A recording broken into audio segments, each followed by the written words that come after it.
పరుచుట అసాధ్యము. అటువంటి వారి పట్ల దేవుని ఆత్మకు సంతోషం ఉండదు. పరీక్షించుకోవాలి, వాటిని విసర్జించాలి, యోగ్యమైన రీతిలో బలలో పాలు పంపులు పొందాలి. అలా పొందినప్పుడే ఆయన వచ్చు మరణ పర్యంతం వరకు, ఆయన వచ్చు వరకు ఆయన సువార్తను ప్రకటించాలి. అయ్యో, సువార్త ప్రకటించకపోతే నాకు, నేను ప్రకటించలేదు, గత నెల ప్రకటించలేదు, ఎంత శ్రమ పడ్డానో నాకు తెలుసు. మీరు ప్రకటించకపోతే మీకు శ్రమ. ఎందుకు నేను చెప్పుకొచ్చాను అంటే, దేవుని చేత రక్షింపబడిన మీరు, ఆయన రక్షణ అనుభవంలోనికి వచ్చిన మీరు తొట్టిల్లకుండా మిమ్మల్ని కాపాడే దేవుడు ఉన్నాడు కాబట్టి రెగ్యులర్గా ఆయన సన్నిధిలో గడపండి.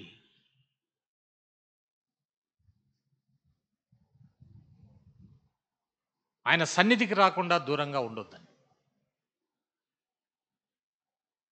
క్రమం తప్పకుండా, అంటే కొందరు ప్రతి ఎవ్రీ వీక్ ఆచరిస్తూ ఉంటారు, కొందరు మంత్లీ వన్స్ పెట్టుకుంటారు. మరి ఇక్కడ ఎలా ఉందో సాంప్రదాయం నాకు తెలియదు. మన ఎదుట ఉంచబడింది కాబట్టి మరొక జ్ఞాపకం చేసుకోవటానికి, మనకు సరి చేసుకోవటానికి ఒక మంచి అవకాశం. ఈరోజు 7వ నెల. ప్రతి నెల మనల్ని దేవుడు కాపాడుతూ వచ్చాడు. మీరు ఎన్నో విషయాల్లో దేవునికి ప్రార్థించి ఉంటారు, ఎన్నో మేలులు పొంది ఉంటారు, ఎన్నో అడిగి ఉంటారు. అడిగిన వాటి అన్నిటినీ దేవుడు మీకు అనుగ్రహించి ఉంటాడు. కానీ కొన్ని జరిగి ఉండకపోవచ్చు, కొన్ని ఆలస్యం జరుగుతూ ఉంటాయి. మీరేమో స్టేజ్ పైన బాగా చెప్తారు, సార్ అడుగుడి ఇవ్వబడును, వెదకుడి దొరకును, తట్టుడి తీయబడును అని. ఎన్నిసార్లు అడిగినా మేము అడిగిందేమో దొరకటం లేదు. అంతేనా? మా మనవి వినటం లేదు. నా కుమారునికి ఉద్యోగం రాలేదు, నా కుమార్తెకు వివాహం కాలేదు, మా ఆయన అయితే బయట తిరుగుతున్నాడు, చెడు తిరుగులు తాగుతూ ఉన్నాడు, తాగుడు మాన్పించమని ఎన్నోసార్లు అడిగాను దేవుణ్ణి, మార్పు రాలేదు అని నిరుత్సాహపడవచ్చు మీరు.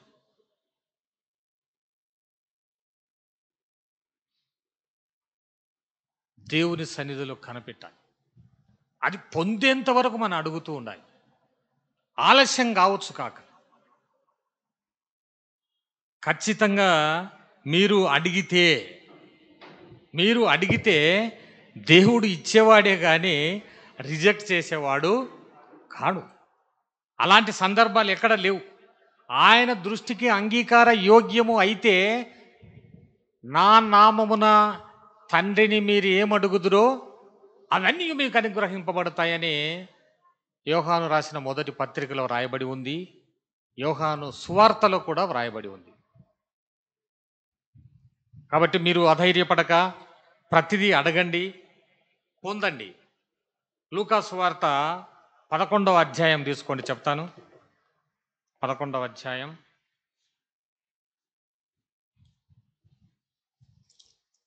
9-13 వచనాలు చదవండి అమ్మా.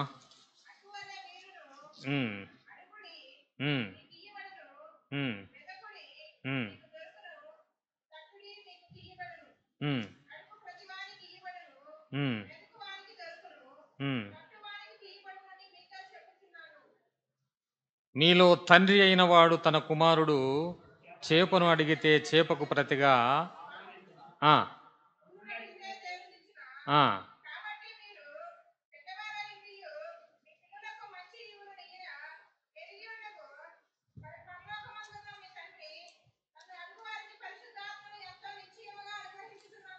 చూసారా? మీరు తల్లిదండ్రులు చెడ్డవారై ఉండొచ్చు, మీ కుమారుడో మీ కుమార్తె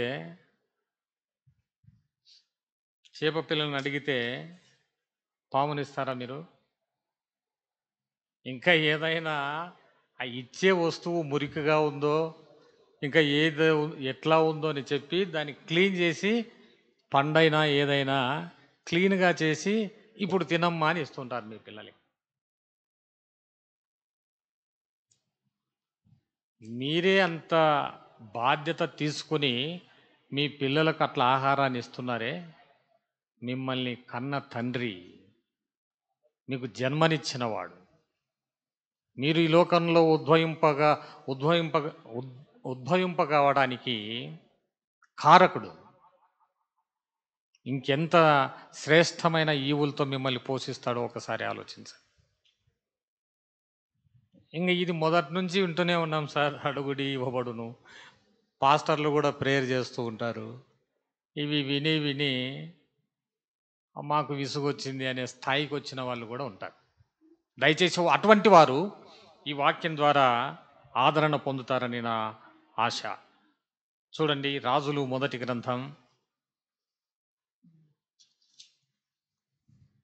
19వ అధ్యాయం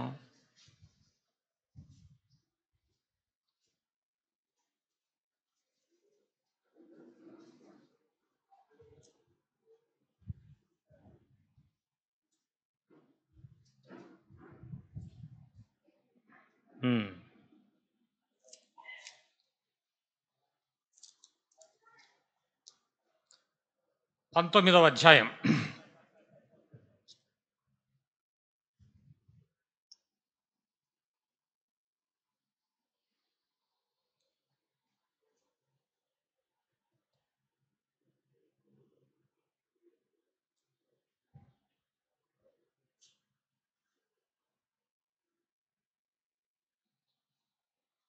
ఇక్కడ ఏలియా బయలు ప్రవక్తల చేత పోరాడిన విధానం, వాళ్ళపైన ఏలియా గెలిచిన విధానం, వాళ్ళను సంహరించిన విధానం, ఇవంతా క్లియర్గా వ్రాయబడి ఉన్నాయి.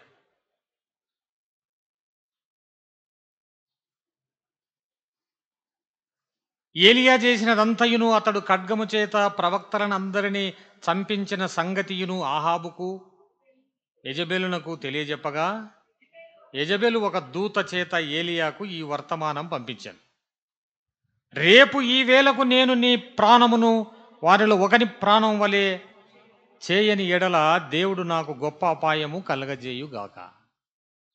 నా ప్రవక్తలను ఏ విధంగానైతే నువ్వు సంహరింపజేశావో వాళ్ళ వలె నీ ప్రాణం అవుతుంది అని ఒక హెచ్చరిక.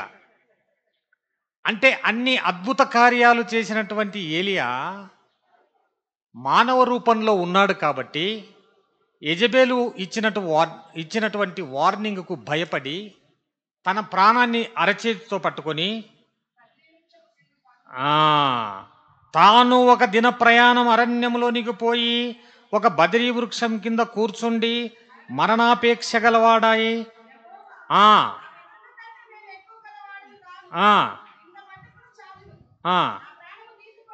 చూసారా, అంత గొప్ప కార్యాలు జరిగించిన ఏలియా భయపడిపోయాడు.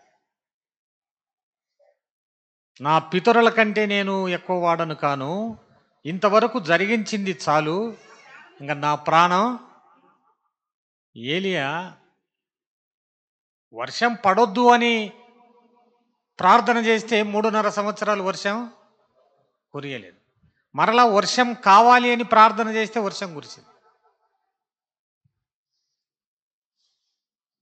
బయలు ప్రవక్తలను తన భక్తి చేత సంహరించినటువంటి ఏలియా ఒక మానవ స్త్రీ, ఒక స్త్రీ వార్నింగ్కు భయపడిపోతూ ఉన్నాడు. మనకు ఎప్పుడైనా అలాంటి అనుభవాలు జరుగుతూ ఉంటాయి, మనం కూడా భయపడిపోతూ ఉంటాం. బద్రీ వృక్షం కింద ఉన్నాడు, భయపడిపోతున్నాడు. అప్పుడు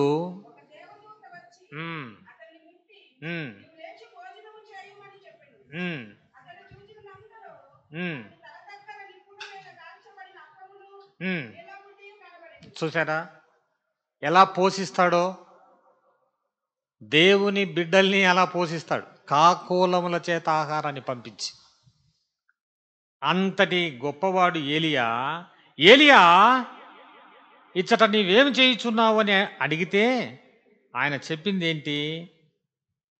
యెజబెలు అందరూ ప్రవక్తలను చంపించింది, ఏలియా నేనొక్కడనే రోషం కలిగిన వాడనై ఉన్నాను అని చెబితే, ఏలియాకు ముందున్నటువంటి ప్రణాళిక అంతటితో అయిపోలేదు. ఆయన అనుకొని ఉండొచ్చు నా ప్రాణం తీసుకొని, కానీ ఈయన ఉద్దేశం వేరు, అతని పట్ల దేవుడు కలిగినటువంటి ఉద్దేశము వేరు. ఆయన ముందు ఉన్నటువంటివి ఏమిటి అంటే, నీవు మరలి అరణ్య మార్గమున దమస్కునకు పోయి దానిలో ప్రవేశించి సిరియా దేశం మీద హజాయేలుకు పట్టాభిషేకం. అది ఆయన ఫస్ట్ టార్గెట్. రెండవది, ఇజ్రాయేలు వారి మీద నింషి కుమారుడైన యెహూకు పట్టాభిషేకం చెయ్యి. మూడవది, నీ కుమారుగా ప్రవక్త అయ్యుండుటకు అబెల్మెహోలా వాడైన షాపాతు కుమారుడైన ఎలీషాకు. ఇంకా ఇది ఇప్పటి పరిస్థితులను కనుక ఆలోచన చేస్తే చాలా కఠినమైన మాట. ప్రవక్తగా నీవు ఉండటానికి టైం అయిపోయింది, నీకు మారుగా ఎలీషాను ఏర్పాటు చేసుకున్నాను, అతనికి. ఈ మూడు కఠినమైనటువంటివి. ఆలోచించుకోవాలి మనం. దైవ సన్నిధిలో దైవ సేవ చేస్తూ ఉన్నటువంటి ఏ సేవకుడైనా తానే పండితుడు, దేవునికి ఎంతో నమ్మకంగా ఉంటూ ఉన్నాను, నా అంతటి సేవ చేసేవాడు ఇంకెవడు లేడేమో అనేటువంటి ఉద్దేశంతో తన శిష్యులకు మెలకువలు నేర్పించకుండా, పద్ధతులు నేర్పించకుండా, ఇంకా నాకంటే ఎక్కువ వాడైపోతాడేమో అనేటువంటి ఈర్ష్యద్వేషాలు కలిగి చాలామంది వాక్య అనుభవాలు శిష్యులకు తెలియచేయరు. ఆయన ఆ స్థితిలో ఉండగానే ఏలియాకు పిడుగు లాంటి వార్త ఇది. ఇంకా నీ రోల్ కన్క్లూజన్కి వచ్చింది.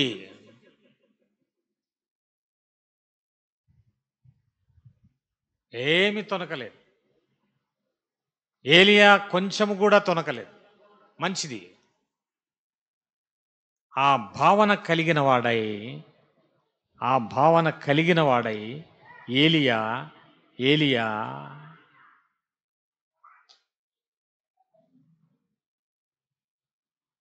అయినను ఏలియా చట్ట నుండి పోయిన తర్వాత అతనికి షాపాతు కుమారుడైన ఎలీషా కనబడెను. అతడు తన ముందరనున్న 12 అరకల ఎడ్ల చేత దున్నించుచు 12వ అరక తాను తోలుచు ఉండెను. ఏలియా అతని చేరబోయి తన దుప్పటి అతని మీద వేయగా అతడు ఎడ్లను విడిచి ఏలియా వెంట పరిగెత్తి, నేను పోయి నా తల్లిదండ్రులకు ముద్దు పెట్టుకుని తిరిగి వచ్చి నిన్ను వెంబడించేదనని చెప్పి అతనిని సెలవడగగా. చూసారా, ఏలియా దేవుని దూత ఎప్పుడైతే ఆ మాట చెప్పిందో ఏమాత్రం మనసు నొచ్చుకోకుండా 12 అరకల ఎడ్ల చేత అరక దున్నుతూ ఉన్నటువంటి ఎలీషా దగ్గరికి వెళ్ళి తాను ధరిస్తూ ఉన్నటువంటి దుప్పటిని అతని మీద వేశాడు. చూసారా, ఎంత ప్రేమతో అతనికి అభిషేకం చేశాడు. ఎలీషా కూడా ముందు వెనక ఆలోచించకుండా ఏలియా వెంట పరిగెత్తాడు. అంతేకాదు, చూడండి, తాను ఏ ఎడ్ల చేత అయితే అరక దున్నుతూ ఉన్నాడో వాటిని, ఆ ఎడ్లను కాడిమి నుంచి తీసి వాటిని వధించి గొప్ప డిన్నర్ చేశాడు. తన సామానులను తీసివేశాడు. ప్రియమైన దేవుని బిడ్డలారా, దేవుని పిలుపు మీకు ఉన్నప్పుడు దేవుని పిలుపుని అందుకొని ఆ సేవలోకి వెళ్ళాలి. అలా కాకుండా నా కుమారునికి పెళ్లి కాలేదు, నా కుమార్తెకు వివాహం కాలేదు, ఉద్యోగం రాలేదు, ఇంట్లో ఎన్నో ఇబ్బందులు ఉన్నాయి. ఇవి అయిన తర్వాత ఆ, ఇవన్నీ అయిపోయిన తర్వాత ఇంటి కార్యక్రమాలు చక్కబెట్టుకున్న తర్వాత దేవుని సేవకు వస్తాను.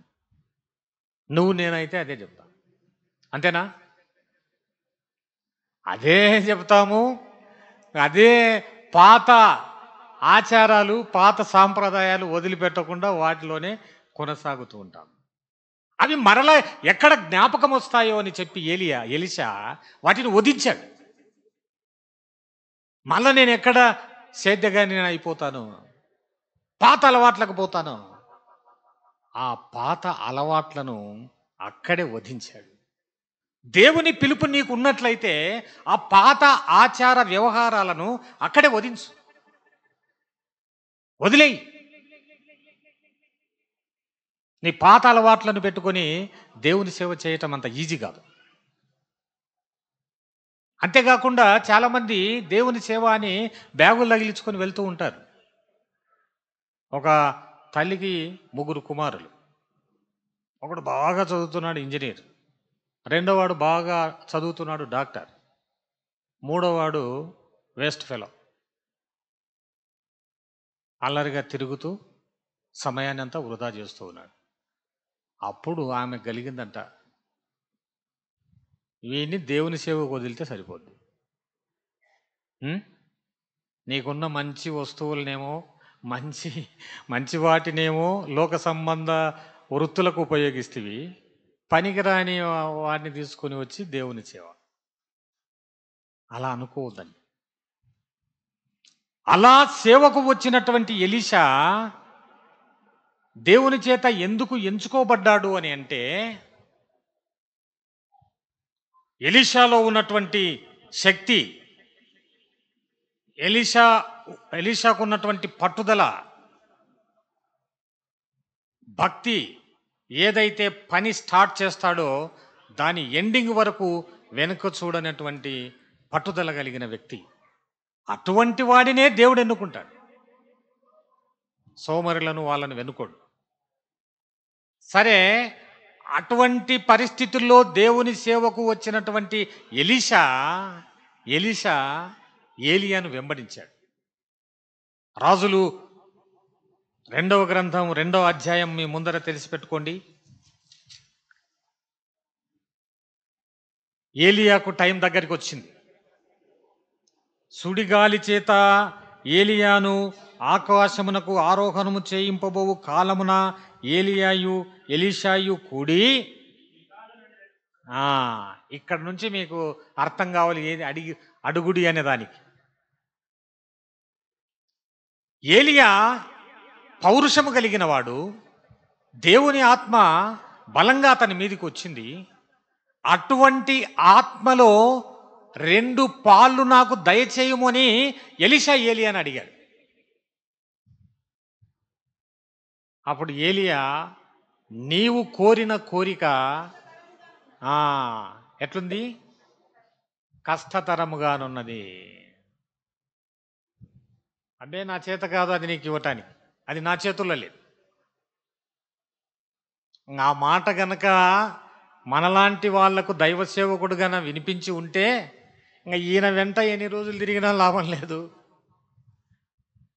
నేను పరిపూర్ణత సాధించలేను, ఈయన దగ్గర అడిగి ప్రయోజనం లేదు అని మనమైతే సేవ చేయటం మానుకుంటాం. ఎలీషా లాంటి వాడు కాడు, పట్టుదల కలిగినటువంటి వ్యక్తి. ఎలీషాను వెంబడించాడు, ఏలియాను వెంబడించాడు. ఏలియాను వెంబడించినటువంటి శిష్యులలో అందరికీ ఆ విధమైన కోరిక లేదు, ఆ విధంగా వెంబడించాలనేటువంటి ఆలోచన లేదు. కానీ ఎలీషాకు మాత్రం ఆ విషయంలో ప్రగాఢమైన కోరిక ఉంది. ఏమిటి ఆ కోరిక అంటే, ఏలియాకు ఉన్నటువంటి ఆత్మలో అధికంగా 2 పాలు దయచేయాలి అని. ఏలియానే అంటాడు, ఏలియా, యెహోవా నన్ను బేతేలునకు పొమ్మని సెలవిచ్చి ఉన్నాడు గనక నీవు దయచేసి ఇక్కడ ఉండుమని ఎలీషాతో అన్నాడు. కానీ ఎలీషా, యెహోవా జీవముతోడు నీ జీవము తోడు నేను నిన్ను విడువమని చెప్పగా. చూసారా, నువ్వు నాకు ఇచ్చినా ఇయ్యకపోయినా నిన్ను మాత్రం విడువను ఎడబాయను. బేతేలుకు పోతే బేతేలుకు వస్తాను. సరే, బేతేల్లో కాలం గడిపారు. బేతేల్లో ఉన్న ప్రవక్తల శిష్యులు ఎలీషా యొద్దకు వచ్చి, నేడు యెహోవా నీ యొద్ద నుండి నీ గురువును పరమునకు తీసుకొని పోవునని నీవెరుగుదువా అని ఎలీషాని అడిగితే, నేను ఎరగను, మీరు ఊరకుండుడని. నేను ఎరుగుదును, మీరు సైలెంట్గా ఉండండి. తర్వాత ఏలియా ఎలీషాతో, యెహోవా నన్ను ఎరికోకు రమ్మని పిలుస్తూ ఉన్నాడు కాబట్టి నీవు ఇక్కడే ఉండు, నేను ఎరుకోకపోతాను. బేతేలుకు పొమ్మని సెలవిచ్చినప్పుడు, రావద్దనన్నప్పుడు ఏ విధంగా అన్నాడో ఇక్కడ కూడా చదవమ్మా.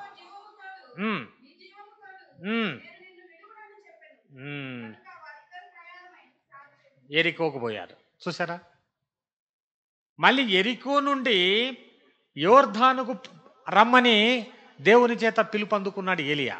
అప్పుడు కూడా అతని శిష్యులు అంటూ ఉన్నారు, ఈ దినము ఏలియా ఆరోహణుడై వెళ్ళిపోతాడు, నీకు తెలుసా? నాకు తెలుసు, కానీ యెహోవా జీవముతోడు నీ జీవముతోడు నేను నిన్ను విడువనని చెప్పాను గనుక వారిద్దరును ప్రయాణమై సాగి వెళ్ళిరి. ప్రవక్తల శిష్యులలో 10 మంది దూరమున నిలిచి చూచుతుండగా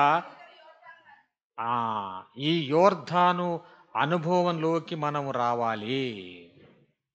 అంతటా ఏలియా తన దుప్పటి తీసుకొని మడతబెట్టి నీటి మీద కొట్టగా ఇది అవతలకును విడిపోయిన గనుక వారిద్దరూ పొడి నేల మీద దాటిపోయిరి.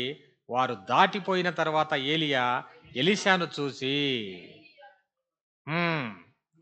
నేను నీ యొద్ద నుండి తీయబడక మునుపు నీ కొరకు నేనేమి కోరుదువో దానిని అడుగుమని చెప్పగా, ఎలీషా, నీకు కలిగిన ఆత్మలో 2 పాళ్ళు నా మీదికి వచ్చినట్లు దయచేయి.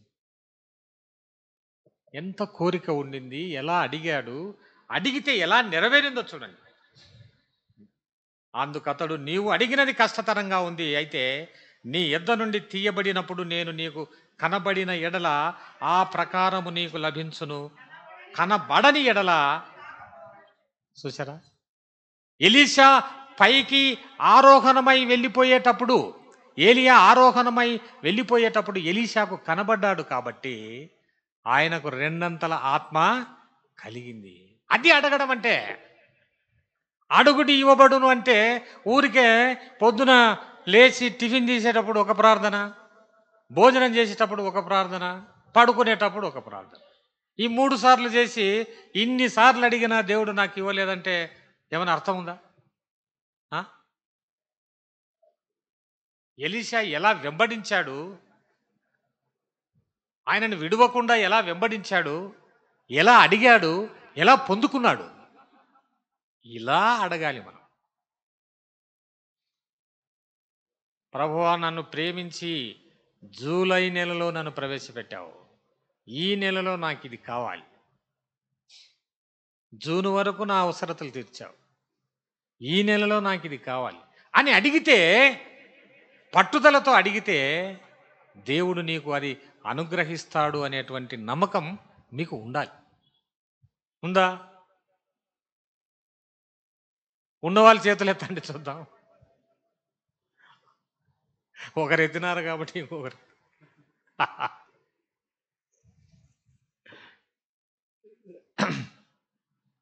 అడుగుడి ఇవ్వబడును. ఎలీషా అడిగాడు, పొందుకున్నాడు. నువ్వు అడుగు. సంతానం లేదు, నాకు సంతానం అనుగ్రహించమని అడుగు, దేవుడు అనుగ్రహిస్తాడు.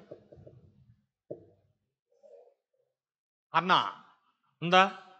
సమూయేలు మొదటి గ్రంథం 1వ అధ్యాయంలో హన్నా తీసుకోండి. హన్నా భర్త ఎవరు చెప్తారా? ఎల్కానా. ఎల్కానాకి ఎంతమంది భార్యలు? 2. హన్నా, పెనిన్నాకు సంతానం కలిగింది, హన్నాకు సంతానం లేదు. అంతేనా? ఎన్నిసార్లు అడిగిందో ఆమె దేవుణ్ణి, నాకు సంతానం ఇయ్యమని. కలిగిందా అంత త్వరగా? కలగలేదు. సంతానము కలగకపోతే సమాజంలో స్త్రీకి ఉన్నంత అవమానం ఇంకెవరికి ఉండదు. ఆమె గొడ్రాలని, సంసార జీవితానికి పనికిరాదని లోకం అంటూ ఉంటారు. ఇంకా తోటి కోడలు ఆమె కూడా ఎన్ని మాటలు అంటూ ఉంటారు. ఆ లోక సంబంధమైన మాటల చేత హన్న విసిగి వేసారిపోయింది. ఇంకా ఇప్పటి రోజుల్లో అయితే నాకు సంతానం కలిగేది లేదు, వీళ్ళ సూటి పోటి మాటలు ఆగేది లేదు, నా బ్రతకెందుకు అని ఏదో ఒక అఘాయిత్యం చేసుకొని చనిపోతూ ఉంటారు ఈనాటి స్త్రీ. అలాంటి పిరికితనం దేవుడు పిరికితనం గల ఆత్మను మనకివ్వల. ఆయన ఈ లోకంలో నిన్ను ఎందుకు ఉద్భవింపజేశాడో ఆ ఉద్భవింపజేసేదానికి కారణం కనుక నువ్వు తెలుసుకుంటే అంత పిరికితనానికి వెళ్ళవు. హన్న పిరికిగా ఆలోచించలేదు, దుఃఖపడుతుంది, బహు దుఃఖాక్రాంతురాలైంది. తన భర్త ఓదార్చుతూ ఉన్నాడు.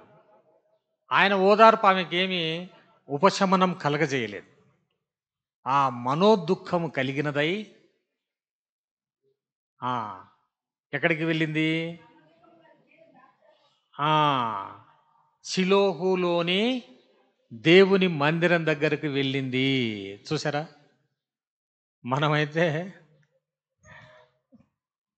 ఏ సముద్రమో చెరువో నేషనల్ హైవేనో అవి అక్కడ వెళ్ళి అఘాయిత్యాలకు పాల్పడుతూ ఉంటాం. అంతేనా? హన్న అంత పిరికితనం కలిగి లేదు కాబట్టి ఎక్కడైతే తనకు సమాధానం దొరుకుతుందో, ఎక్కడైతే ఆమె కోరిక వినేవాళ్ళు ఉంటారో అక్కడికి వెళ్ళి దుఃఖాక్రాంతురాలై మోకాళ్ళుని దేవుణ్ణి బ్రతిమలాడుకుంది.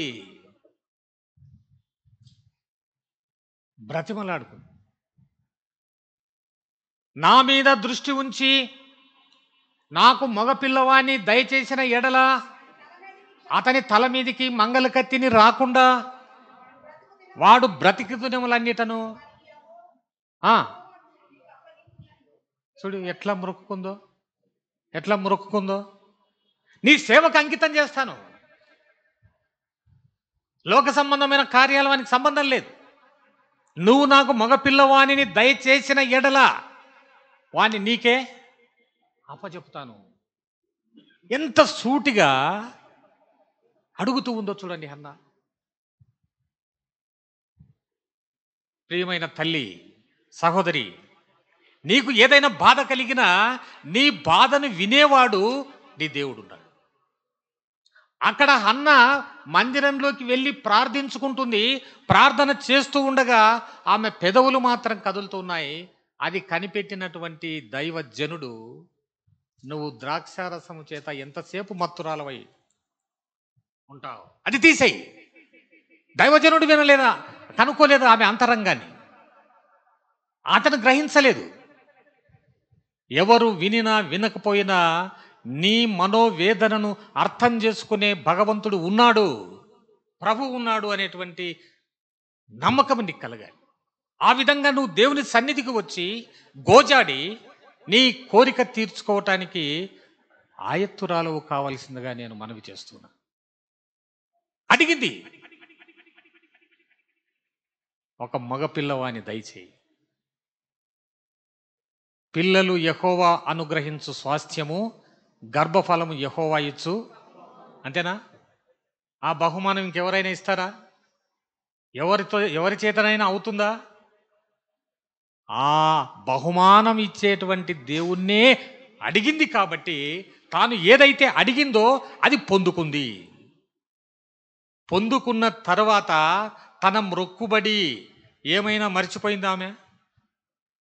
పాలు విడిచేంత వరకు అతన్ని పెంచి పోషించి పాలు విడిచిన తర్వాత దేవునికి తీసుకొని వచ్చి ప్రతిష్ఠితం చేసింది. దేవుడు ఇచ్చినటువంటి సొమ్మును మరలా దేవునికే ప్రతిష్టం చేయగా హన్నాకు మరలా సంతానం. ఎంతమంది కలిగారమ్మా? అందులో ఉంటుంది 3 కుమారులు. సమూయేలు మొదటి గ్రంథం మొదటి అధ్యాయంలో ఉంటుంది చూడండి. సమూయేలును ఎప్పుడైతే దేవునికి ఆమె అర్పితం చేసిందో ఆ తర్వాత ఆ ఆ తర్వాత కూడా అన్న 2:21 చదవండి. ఆ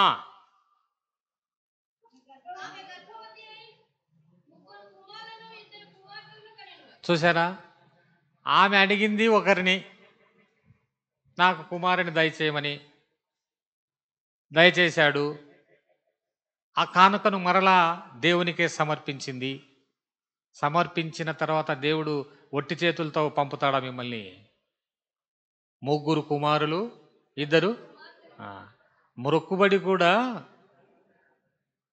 చాలామంది తల్లులు సహోదరులు వచ్చి ఇక్కడ మొక్కుబడి చేసుకుంటారు. నాకు వచ్చే సంవత్సరం కనుక సంతానం కలిగితే అది చేస్తాను, ఇది చేస్తాను. అంతేనా? నా కుమారునికి కనుక ఉద్యోగం వస్తే అది చేస్తాను, ఇది చేస్తాను. మందిరంలో అన్ని ఫ్యాన్లు నేనే వేపిస్తాను, లేదంటే ఏ చేపిస్తాను. మొక్కుబళ్ళు ఇవి. వచ్చిన తర్వాత గాలికి వదిలేసి ఉంటారు. మొక్కుబడి చేసుకున్న తర్వాత అది ఖచ్చితంగా తీర్చాలి. తీర్చితేనే దేవునికి సంతోషం నీ జీవితం పట్ల.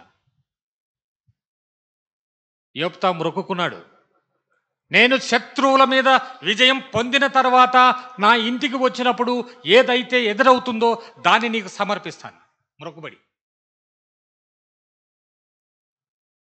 శత్రువుల మీద యుద్ధానికి వెళ్ళాడు, విజయం పొందాడు, ఇంటికి వచ్చాడు. ఇంటికి వస్తూ ఉంటే అతనికి ఎదురైంది ఎవరంటే అతనికి ఉన్న ఒక్కగానొక్క కూతురు. ఎంత బాధపడ్డాడో. నాకు కలిగిన ఒక్కగానొక్క కూతురును దేవునికి సమర్పించాలి అంటే ఎంత వేదన పడ్డాడో యోప్తా. అయినా మొక్కుబడి తీర్చాడు. నీవు నేనైతే గాలికి వదిలేస్తున్నా. మొక్కుబడి చెల్లించితేనే మొక్కుబడి చేసుకోండి. మలాకీ గ్రంథంలో రాయబడి ఉంటుంది మొక్కుబడుల విషయంలో. మీరు తర్వాత ధ్యానం చేయండి. అది అడిగే విధానం, పొందే విధానం. అడిగితే అనుగ్రహించేటువంటి దేవుడు. రాజులు మొదటి గ్రంథం 10వ అధ్యాయంలో సొలొమోను ఉన్నాడు. దావీదు కుమారుడు సొలొమోను. సొలొమోనుకున్నంత తెలివితేటలు ఎవరికి లేవు. అంతేనా? దావీదు తర్వాత అంటే దావీదు తాను బ్రతికున్న దినాల్లో ఎన్ని యుద్ధాలు చేశాడో, యుద్ధంలో ఆరితేరినటువంటి వాడు.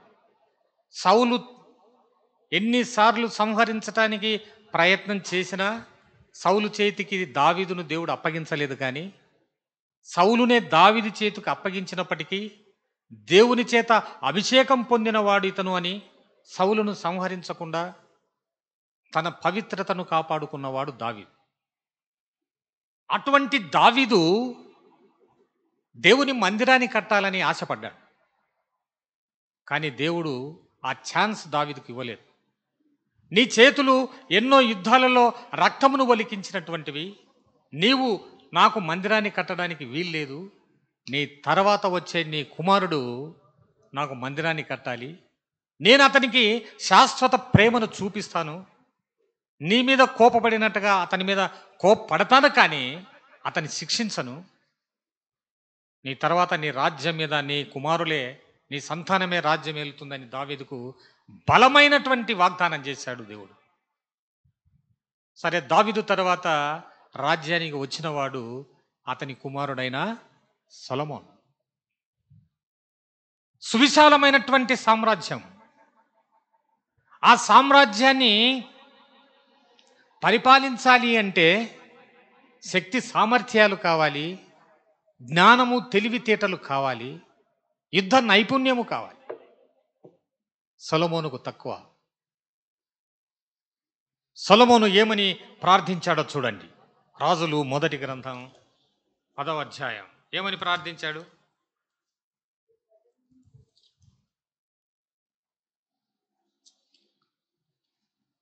రెండవ అధ్యాయము 10. ఇంత సువిశాలమైనటువంటి రాజ్యంలో శాంతి భద్రతలు కాపాడండి, నాకు అలాంటి బల పరాక్రమములు ఇవ్వండి అని సొలొమోను దేవుణ్ణి ప్రార్థిస్తే, రెండవ రాజులు 10వ అధ్యాయం, మొదటి రాజులు కాదేమో.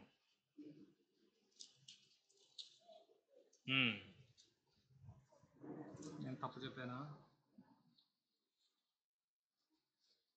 అప్పుడు దేవుడు సొలొమోనుకు ఏమని ఇచ్చాడు అంటే, నీవు తెలివితేటలను అడగలేదు కానీ నేను నీకు ఆ తెలివితేటలను, రాజ్యంలో ప్రశాంతత మొత్తము అనుగ్రహిస్తాను అని చెప్పి, అడిగింది ఒకటైతే అనుగ్రహించింది 2. అలా అడగాలి. సొలొమోను సూటిగా అడిగాడు కాబట్టి దేవుని నుంచి అతడు పొందగలిగాడు. నువ్వు నేను కూడా పొందాలి. 1వ రాజులు 3వ అధ్యాయం అమ్మా, మీరన్నా చూసుకోవాలి.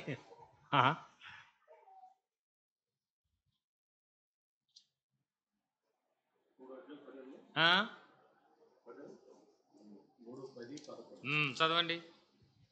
దేవుడు అతనికి ఇలాగ సెలవిచ్చాడు, దీర్ఘాయువునైనను ఐశ్వర్యమునైనను నీ శత్రువుల ప్రాణమునైనను అడుగక న్యాయములను గ్రహించుటకు వివేకము అనుగ్రహించమని నీవు అడిగితివి. నీవు ఇలాగున అడిగినందున నీ మనవి ఆలకించుచున్నాను. బుద్ధి వివేకములు గల హృదయము నీకు ఇచ్చుచున్నాను. పూర్వీకులలో నీ వంటి వాడు ఒకడును లేడు, ఇక మీదట నీ వంటి వాడు ఒకడును ఉండడు. మరియు నీవు ఐశ్వర్యమును ఘనతనిమ్మని అడగకపోయినను నేను వాటిని కూడా నీకు ఇచ్చుచున్నాను. అందువల్ల నీ దినములన్నింటను రాజులలో నీ వంటి వాడు ఒకడును ఉండడు. మరియు నీ తండ్రి అయిన దావీదుని నా మార్గములో నడిచి నా కట్టడలను నేను నియమించిన ధర్మం అంతటిని గైకొనినట్లు నీవు నడిచి వాటిని గైకొనిన ఎడల నిన్ను దీర్ఘాయుష్మంతునిగా చేసేదను. ఎంత పొందాడో చూడ. అది అడగడం. ఊరికే అడిగితే అడగంది అమ్మైనా అన్నం పెట్టదు. మీరు అడగాలి. చివరిగా మార్కు సువార్త 10వ అధ్యాయం 46, 52 చదవండి.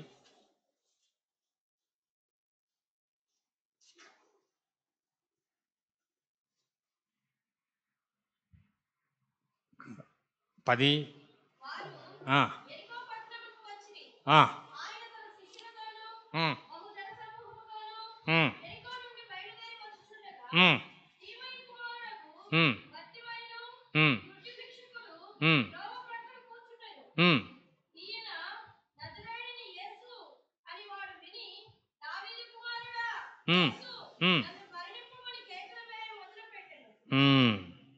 చాలా ఇంపార్టెంట్ వాక్యం ఇది. ఎరికో పట్టణానికి వచ్చారు క్రీస్తు ప్రభువారు. ఆయనతో పాటు తన శిష్యులు పోతూ ఉన్నారు. పోతూ ఉంటే బాగా గలిబిలి సౌండ్ ఎక్కువగా వస్తుంది. త్రోవ పక్కన ఒక భిక్షగాడు కూర్చున్నాడు. ఎవరు పోతున్నారని కనుక్కున్నాడు. కనుక్కుని ఆయన నజరేయుడైన యేసు అని అతను విన్నాడు. యేసు అంటే రక్షకుడు అని, ఏమైనా అనుగ్రహిస్తాడు అని. ఆయన వెంట వెళుతూ ఉన్న శిష్యులు ఊరుకుండుము ఎందుకు అడుగుతావు ఆయన్ని గద్దించారు. కానీ అతను ఊరుకోకుండా దావీదు కుమారుడు అయిన యేసు, నీవు నన్ను కరుణించు అని కేకలు వేశాడు. ఇది చాలా ప్రాముఖ్యమైనటువంటి మాట. మామూలుగా అడగలేదు అతను, మరీ ఎక్కువగా కేకలు వేసి, చూసారా, మరీ ఎక్కువగా కేకలు వేస్తే ఆయన నిలిచి, బాబా చాలా చాలా ప్రాముఖ్యమైనటువంటి టాపిక్. మీరు ఎప్పుడైనా చదువుకోండి, అర్థం చేసుకోండి. దేవుణ్ణి అట్లా ఎక్కువగా కేకలు వేసి పిలవాలి. పిలిస్తేనే దేవుడు పలుకుతాడు. ఊరుకుండుమని పక్కన ఉన్న వాళ్ళు మనల్ని గద్దించినప్పటికీ వాళ్ళ మీద మనం దృష్టి ఉంచకుండా మన రక్షకుడైన యేసు వైపే చూస్తూ మన యొక్క విన్నపాలు ఆయనకు తెలియజేయాలి. దావీదు కుమారుడా నన్ను కరుణించు కరుణించు అని ఇంకా ఎక్కువగా కేకలు వేశాడు. అప్పుడు ఆ కేకలు విని, చూసారా, యెహోషువ ప్రార్థన విని దేవుడు సూర్య చంద్రులను ఆపాడు. ఏలియా ప్రార్థన విని వర్షాన్ని రానివ్వకుండా చేశాడు. అది సృష్టి. కానీ పాట పాడారు అంతకుముందు, అహరోను కంటే శ్రేష్ఠుడు, మోషే కంటే శ్రేష్ఠుడు,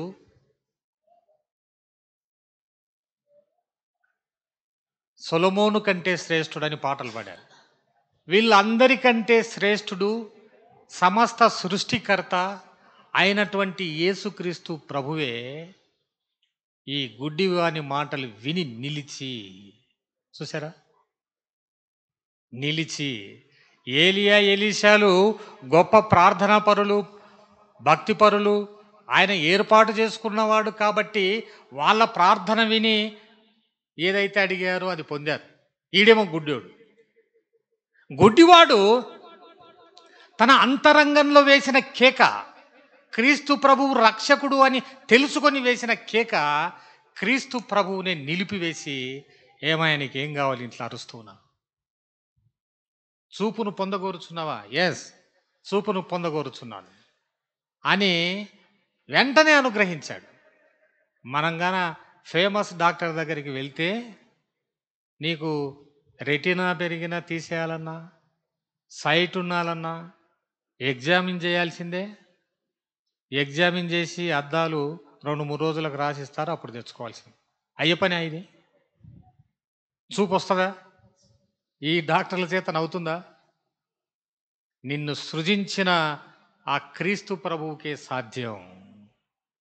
ఆ గుడ్డివానిలాగా అడగాలి. అడగడం కూడా మన అంతరంగంలో కేక పుట్టాలి. అలా కేక పుట్టి అరిస్తేనే దేవుడు నీ మనవి వినును అనేది మనకు అర్థం కావాలి. ప్రార్థన చేయండి బాగా గట్టిగా అంటే ఒక ఆయన అన్నాడంట, దేవా నా కాత్రం నీకు స్తోత్రం ఆమెన్, తినేశాడు. సింపుల్గా అంతే.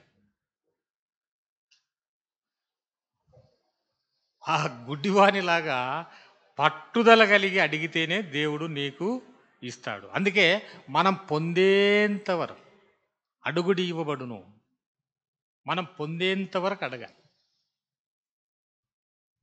అది చివరిగా అన్నాను కాదు, ఇంకొక మాట చెప్పి ముగిస్తాను. మత్తయి సువార్త 15వ అధ్యాయం 22-28 వచనాల వరకు చదవండి.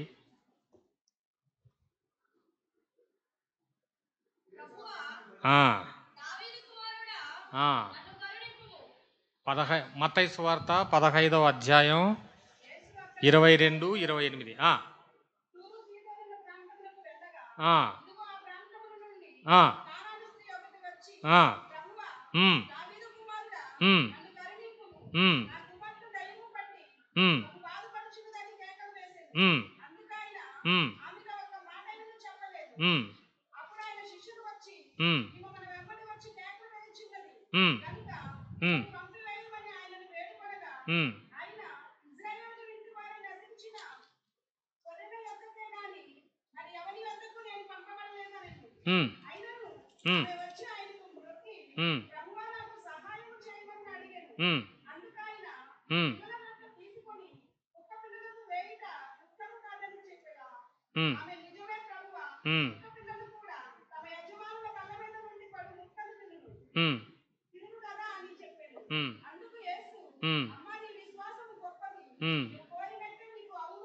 చూసారా, ఆమె ఏం కోరుకుంది? తన కుమార్తెకు బాగలేదు. ఆమె కుమార్తె స్వస్థపడాలి అని ఆమె క్రీస్తు ప్రభువును వేడుకుంటూ ఉంది. వేడుకునేటువంటి సందర్భం ఎలా ఉందో మనకు వివరిస్తూ ఉన్నాడు. ఇజ్రాయేలు ఇంటివారై నశించిన గొర్రెల యొద్దకే గాని మరి ఎవని వద్దకు నేను పంపబడలేదు. మనం నశించిపోయాం. మనల్ని ఆదుకోవడానికే దేవుడు మనుష్య కుమారుడిగా వచ్చాడు. అది అప్పుడు ఆ ఆమె ఆయనను అడుగుతుంది, నా కుమార్తెకు బాగలేదు, నువ్వు నా కుమార్తెను బాగుపరచుముని. అప్పుడు క్రీస్తు ప్రభు అనే మాట చూడండి, పిల్లల రొట్టె తీసుకొని వేయుట యుక్తం కాదు. నేను ఎవరినైతే బాగుపరుస్తూ ఉన్నానో, బాగుపరచాలని అనుకుంటూ ఉన్నానో వాళ్ళను ముందు బాగుపరచకుండా నీ దగ్గరికి రావటం, నీ కుమార్తెను బాగుపరచటం అనేది కొంత ఆలస్యం అవుతుంది, అది నీకు యుక్తం కాదమ్మా అని ఆయన రిప్లై ఇస్తూ ఉన్నాడు. అయినా కూడా ఆమె ఆమె నిరుత్సాహపడలేదు. లేదా ఏంటబ్బా అడుగుడు ఇవ్వబడునని అంటున్నాడు, నేను వచ్చి అడిగితే ఎంత మాత్రం లెక్క చేయక నా మనవిని రిజెక్ట్ చేస్తున్నాడని ఆమె నిరుత్సాహపడలేదు. అయినా రెట్టింపు పట్టుదలతో యజమానుల బల్ల మీద నుండి పడేటువంటి ముక్కల్ని కుక్కపిల్లలు కూడా తింటాయి కదా, ఆ కుక్కపిల్ల లాంటి విశ్వాసం నా కుమార్తెకు ఉంది కాబట్టి నా కుమార్తెను స్వస్థపరచుమని తెలివిగా అడిగినందువల్ల, అమ్మ నీ విశ్వాసం గొప్పది కాబట్టి అది నీకు జరుగునుగా కంటే ఆ గడి అయ్యిందే ఆమె కుమార్తె ఆ తల్లిలాగా అడగాలి, ఆ గురుడివానిలాగా అడగాలి, ఆ హాగరులాగా అడగాలి, ఎలీషలాగా అడగాలి. అట్లా అడిగితేనే మీరు దేవుని నుంచి పొందుకుంటారు అనేటువంటి సత్యం మీకు ఈ వాక్యం ద్వారా తెలియజేస్తున్నాను. నాకు ఈ అవకాశం ఇచ్చినటువంటి సంఘానికి, సంఘ కాపరికి